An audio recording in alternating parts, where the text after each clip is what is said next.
nababalita na ang sobrang laki ang baha dito sa bayan ng La Paz, ay nakapagdesisyon ang ating mga kasamahan sa simbahan na yung mga nasalanta ng pananim, ang kanilang bahay at naabot ng baha, ay nagdesisyon kami na mabibigyan sila kahit konti man lang. Walang alinlangan, bumili ang team ng item food packs doon sa tindahan. Pagkatapos wala nang patumpik-tumpik pa, hatid na natin ito doon sa mga kasamahan natin sa simbahan. Paglipas ng ilang minuto, pumunta na ang team doon sa destination kung saan ang mga kapatiran natin ay nag-aantay sa mga food packs na ipamimigay natin sa kanila. Medyo nahirapan kami sa pagdaan kasi one lane lang kasi tinatrabaho yung kabilang kalsada.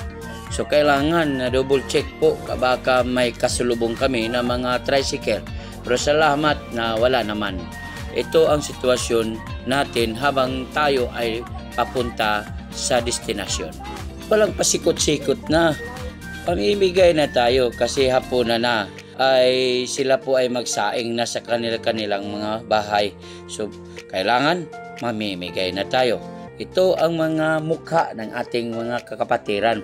Masayang masaya sila at parang magaan sa kalooban na tayo ay nakatulong sa ating mga kasamahan, lalong-lalo na yung kapatiran natin in spiritual. Salamat po sa mga tao na may mga puso na tumulong, kusang tumulong sa ating mga kapatiran dito sa La Paz. So, God bless po sa ating mga official board. God bless po sa ating mga tao na nagre-repack nito. Salamat na sana hindi lang to ang katapusan, kundi may marami pang mga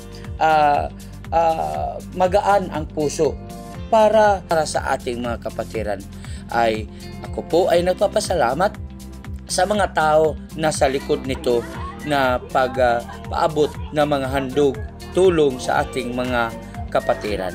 Salamat po. Ito po ang inyong lingkod, PTR Pastor Richard Mercado Borja, ay lubos pong nagpapasalamat sa mga tao na walang humpay sa pagpe-pray, na walang humpay sa pagtutulong sa ating mga kababayan. God bless and mabuhay po tayong lahat.